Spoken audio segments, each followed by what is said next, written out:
आप देख रहे हैं एवन मुशायरा मीडिया पर।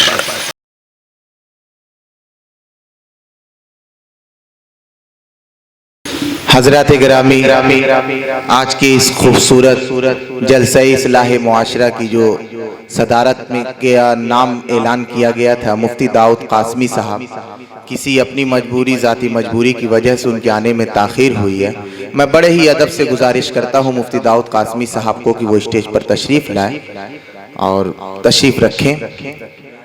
अब बिला किसी तमहीद खादिमुल हुज्जाज हज़रत मौलाना सादिक अली कासमी साहब से इस वक्त गुजारिश करता हूँ कि वो अपनी तकरीर और अपने बयानात से कुछ हम लोगों के बीच कुछ बातें ऐसी रख दें। अल्लाह करे उलमाए कराम जो आज बात कह रहे हैं, हम लोग कुछ न कुछ उनसे सीखते रहते हैं और सीखने की कोशिश करते हैं। मैं बड़े ही अदब से गुजारिश करता हूँ मौलाना सादिक अली कासमी साहब से कि वो माइक पर आएँ और अपने बयानात से हम सबको मुस्तफ़ीज़ फरमाएँ। मौलाना सादिक अली कासमी साहब, मुफ्ती साहब स्टेज पर तशरीफ़ लाए थोड़ी देर के लिए। अस्सलामु अलैकुम व रहमतुल्लाहि व बरकातुहू।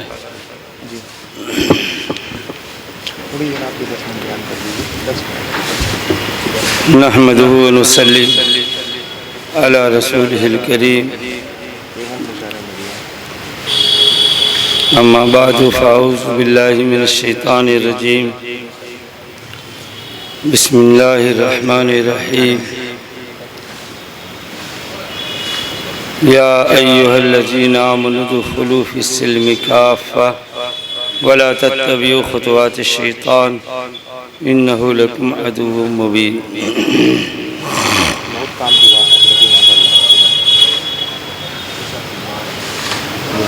मुअज़्ज़ज़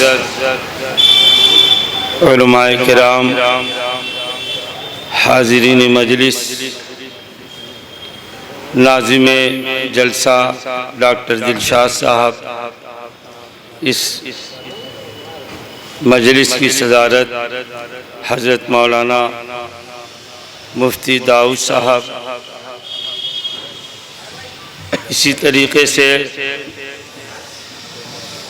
इमाम व ख़तीब गीता प्रेस मस्जिद मज़ाहिरुल हक़ मुफ्ती हुज़ैफ़ा साहब, इसी तरीके से हमारे एक बहुत ही मुखलिस और हमदर्द और दीन का जज्बा रखने वाले मुफ्ती कलीम साहब, इसी तरीके से मररू मस्जिद के इमाम साहब और ख़ादिमीन इजलास, अज़ीज़ नौजवानों और मोहतरम सामीन किराम, अल्लाह रब्बुल इज़्ज़त का लाख लाख शुक्र और उसका एहसान कि आज ये जलसा कई मानों में अहमियत रखता है।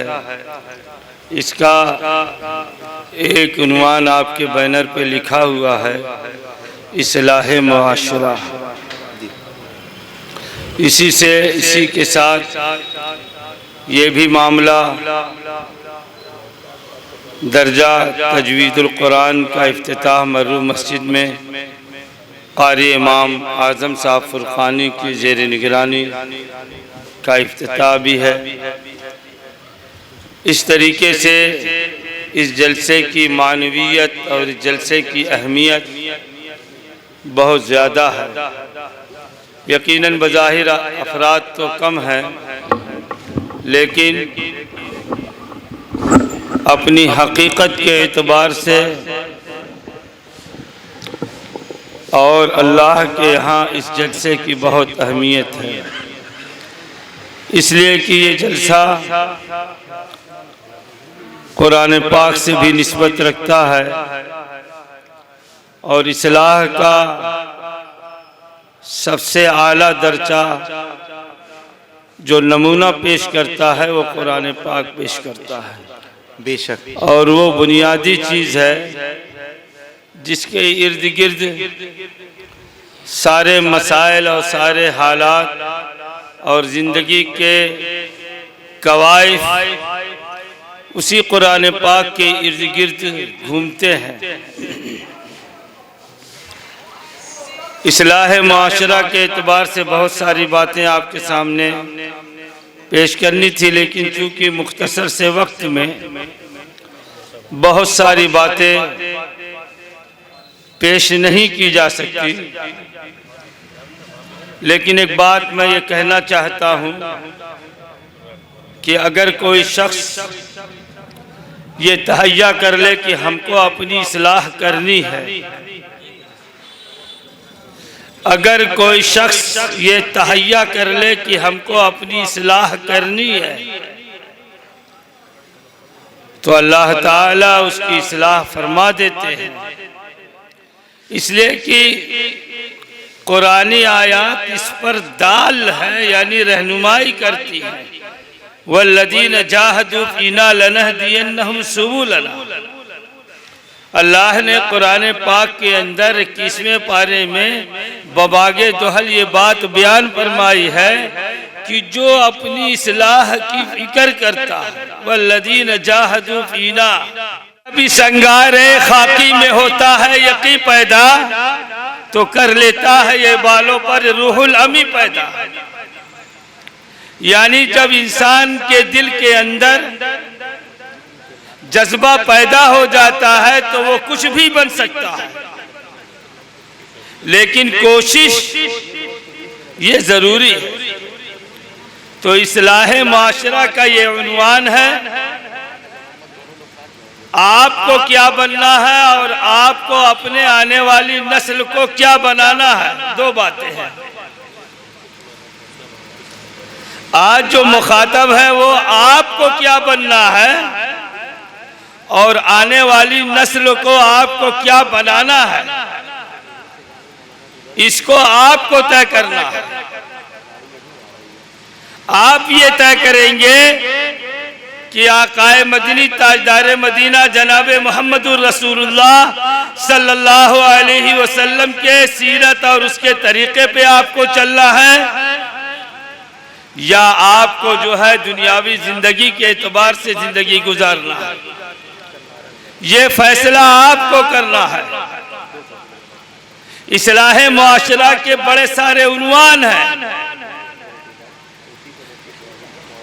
इस्लाह मुआशरा में अकायद भी हैं, इबादात भी हैं, मामलात भी हैं, अखलाकियात भी हैं और सियासियात भी हैं। किस किस उन्वान को छेड़ा जाए और किस किस उन्वान पर बात की जाए। अगर अकायद की बात की जाए तो सबसे बड़ा अकीदा यह है कि हमारा अकीदा दुरुस्त नहीं। तो इस्लाह के लिए सबसे पहले अपने अकीदे को दुरुस्त करना ये सबसे ज़रूरी और वाजिब है हर इंसान बाशऊर के ऊपर। और अकीदे में सबसे बुनियादी चीज़ ये है तौहीद। तौहीद का मतलब ये है कि अल्लाह की ज़ात पर यकीन ले आना और करने वाली ज़ात अल्लाह की है। हमारा ईमान इतना मजबूत नहीं, तो अकायद इबादात का हाल देखिए। इबादात में आप हमारी इबादात में सबसे अहम पॉइंट जो है इस्लाम में जो रखा गया, बुनियल इस्लाम वाला खमसिन शहादत अल्ला इलाहा इल्लल्लाह व अशहदु अन्ना मुहम्मद रसूलुल्लाह व इकामिस सलाह। एक ईमान वाले का नमाज कलमा शहादत के इकरार के बाद सबसे बुनियादी फर्ज जो सबसे अहम फर्ज है इस्लाम में वो नमाज है। अब हम अपने गरीबान में जा करके देखें क्या हम नमाज पढ़ते हैं कि नहीं पढ़ते हैं। और अगर हम नमाज नहीं पढ़ते हैं तो ये इस्लाह मुआशरा का उन्वान है। हमें नियत करनी चाहिए कि इंशाअल्लाह ताला हम नमाज पढ़ेंगे इंशाअल्लाह। तब तो ये जलसा बामाना है और बामकसद है। और सिर्फ आपको तकरीर सुनना है, बयानात सुनने हैं, अशार सुनने हैं और किसने कैसे बयान किया, उसका क्या अंदाज था, तो जैसे आप आए थे वैसे चले जाएंगे। तो पहला उन्वान ये है कि अपने अकायद दुरुस्त करिए, तौहीद, रिसालत, आखिरत, ये 3 बुनियादी अकायद हैं जो हर नबी के अंदर मुश्तरक रहा है, कभी इसमें इख्तिलाफ नहीं रहा है। तो हमारा तौहीद भी कमज़ोर है, हमारा रिसालत पर ईमान भी कमज़ोर है और आखिरत पर भी हमारा ईमान कमज़ोर है। ये 3 बुनियादी अकायद हैं। आप अपनी इस्लाह करिए, और मैं ये नहीं कहता कि आप करिए, बल्कि हम सब लोगों को करना चाहिए। जी बेशक। अमल का सब मोहताज है। ऐसा नहीं है कि कायल या कहने वाला अमल का मोहताज नहीं है। ऐसा नहीं है कि जो कह रहा है या बयान कर रहा है या जो तकरीर कर रहा है वो फरिश्ता है, वो मासूम है। ऐसा नहीं है, बल्कि उसके अंदर भी कमी है। तो तौहीद, रिसालत और आखिरत के अकीदे को मजबूत बनाइए। और दूसरी चीज नमाज है, नमाज दुरुस्त कीजिए आप। और इसी तरीके से मामलात पे अब आप आ जाइए। मामलात का हमारा हाल क्या है? हम एक दूसरे के हुकूक को नहीं पहचानते और ना एक दूसरे के हुकूक को अदा करने की कोशिश करते हैं। बाप बेटे में झगड़ा है, पड़ोसी पड़ोसी में झगड़ा है, और मामलात में बेईमानी, चोरी, डकैती और हराम और हलाल की तमीज, ये सब हमारे दरमियान से उठ चुका है। तो उन्वान जो है वो इस्लाह मुआशरा का है। तो सब नियत और इरादा करें कि इंशाअल्लाह ताला हम अपनी इस्लाह करेंगे इंशाअल्लाह। और मैं ये बात कहता हूँ कि जनाबे मोहम्मदुर रसूलुल्लाह सल्लल्लाहु अलैहि वसल्लम के ज़माने में जिन लोगों ने अपने दिल की दुनिया बदली और जनाबे मोहम्मदुर रसूलुल्लाह सल्लल्लाहु अलैहि वसल्लम की बात मानी, वो सहाबा बने, रज़ी अल्लाह अन्हुम व रज़ू अन्हु हुए। और जिन्होंने बात नहीं मानी वो कुफ़ार व मुशरिकीन की लिस्ट में चले गए। बेशक। क्यों वो कुफ़ार व मुशरिकीन के लिस्ट में क्यों चले गए? वजह उसकी ये हुई कि उनके दिल का रुख बदला नहीं, उन्होंने अपनी इस्लाह की फिक्र नहीं की। और आज भी यही हाल है। और जो लोग अपनी फिक्र करते हैं, अल्लाह ताला उनकी इस्लाह फरमाते हैं। आमीन। अल्लामा इकबाल ने कहा कि अमल से जिंदगी बनती है, जन्नत भी जहन्नम भी। अमल से जिंदगी बनती है, जन्नत भी जहन्नम भी। और ये खाकी अपनी फितरत में न नूरी है न नारी है।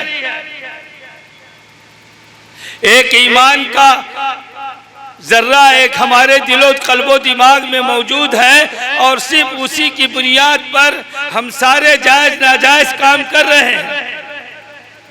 लेकिन हम ये गौर नहीं करते कि ईमान का तकाजा क्या है, ईमान चाहता क्या है। हर चीज के तकाजे हैं। आप जानते हैं कि दुकान का तकाजा क्या है, मुलाजमत का तकाजा क्या है, बीवी बच्चों का तकाजा क्या है, घर में इंतजाम का तकाजा क्या है, और सारी चीजें दोस्त और अहबाब के तकाजे को आपको मालूम है। लेकिन हमें ये बात नहीं मालूम कि ईमान का क्या तकाजा है। बस एक पुराना ईमान है, बोसीदा कपड़े की तरह, जो हमारे दिल में रचा और बसा है। बस उसी के सहारे हम अपनी जिंदगी को चला रहे हैं। तो अल्लामा इकबाल ने कहा, अमल से जिंदगी बनती है, जन्नत भी जहन्नम भी। ये खाकी अपनी फितरत में न नूरी है न नारी है। जैसा आप अमल करेंगे वैसे ही आपको जो है उसका सिला मिलेगा। तो मोहतरम बुजुर्गों, दोस्तों, अपनी इस्लाह की फिक्र होनी चाहिए। सबको अपनी इस्लाह की फिक्र होनी चाहिए।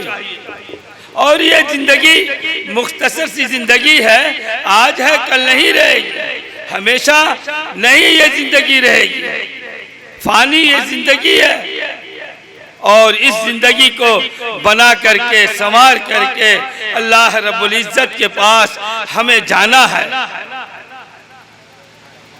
तो मोहतरम बुजुर्गों, दोस्तों, तो अकायद, मामलात, अखलाकियात का मामला हमारा बहुत ही गिरा हुआ मामला है।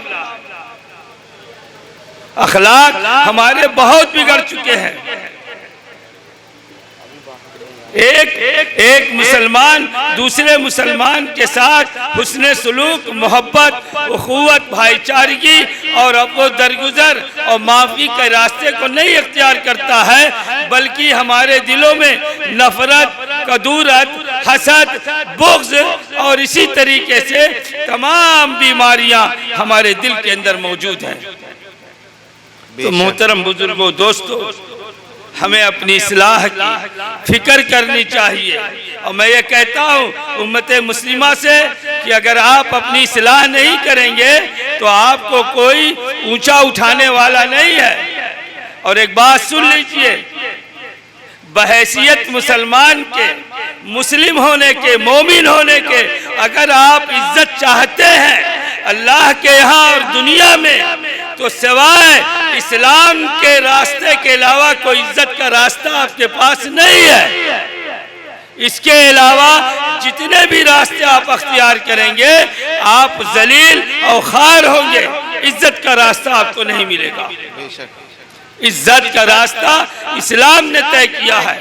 वलिल्लाहिल इज्जतु वलिल मुमिनीन, सारी इज्जतें अल्लाह के लिए है, रसूल के लिए है और ईमान वालों के लिए है।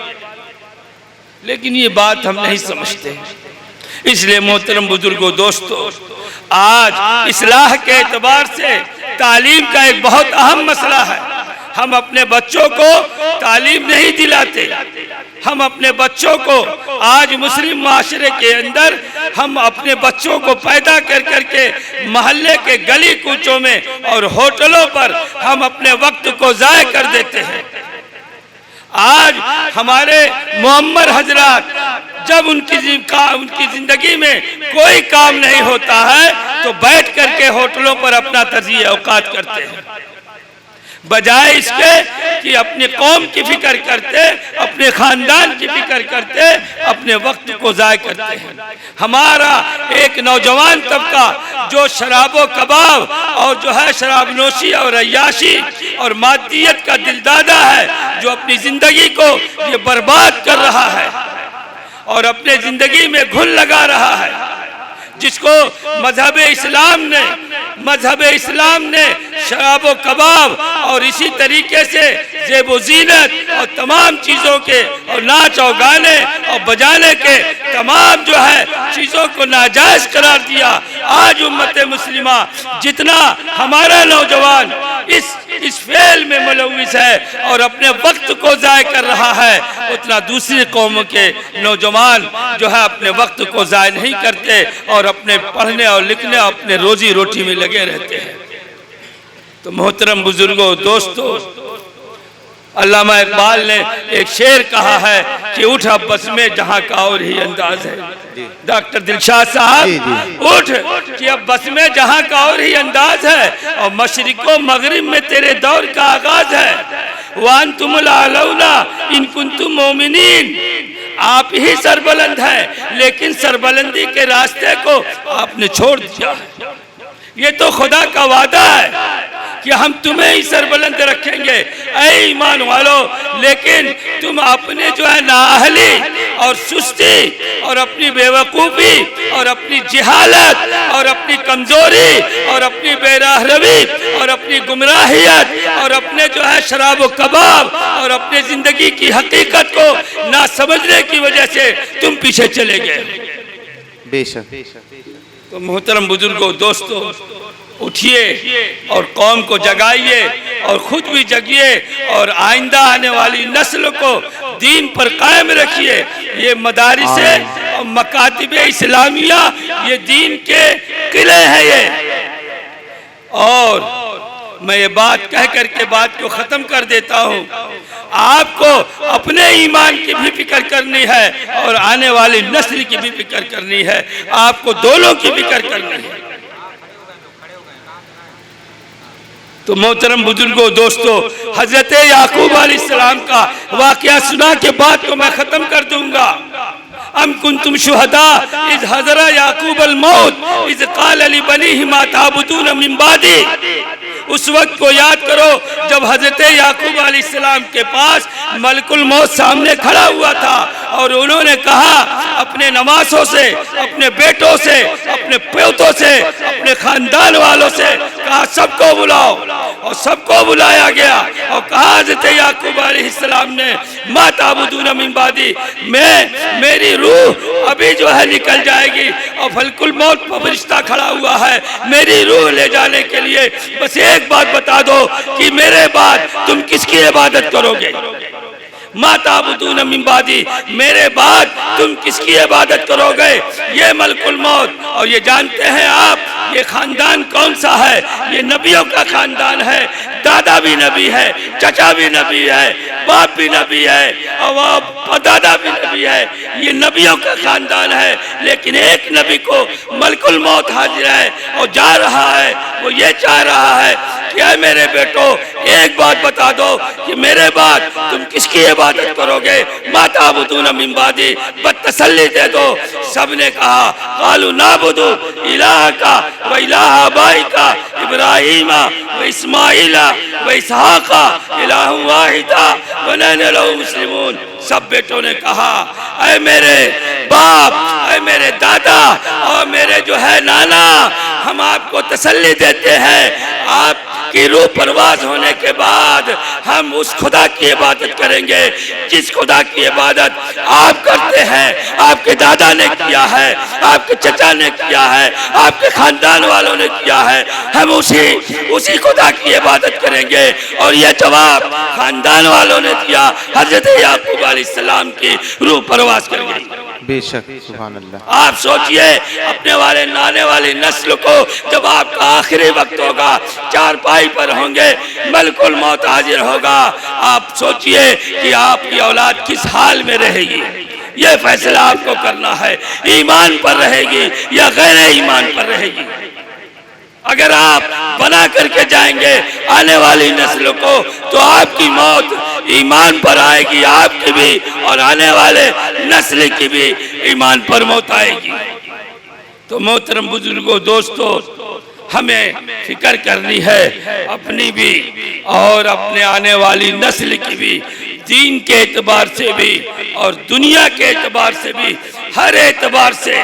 और ये बात याद रखिए कि जो कौमें मेहनत नहीं करती, आप समझिए इस्लाम ने दो फलसफा दिया है और दो फलसफा बुनियादी फलसफा है। एक इस्लाम ने जो है सादगी दी है और एक मेहनत और जद्दोजहद दिया है। ये दो फलसफा इस्लाम का अगर कोई पकड़ ले, एक सादगी अख्तियार कर ले और दूसरा मेहनत और कोशिश अख्तियार कर ले, वो मुसलमान का बच्चा कभी भी नाकाम नहीं हो सकता। तो मोहतरम बुजुर्गों, दोस्तों, हमें अपनी फिक्र करनी चाहिए और अपने बनाने की फिक्र करनी चाहिए और अल्लाह से उम्मीद रखनी चाहिए और आने वाली नस्ल की फिक्र करनी चाहिए। और अल्लामा इकबाल ने कहा कि यकी मुहकम अमल पे हम, मोहब्बत फातिह आलम और जिहाद जिंदगानी में है ये मर्दों की शमशीरें।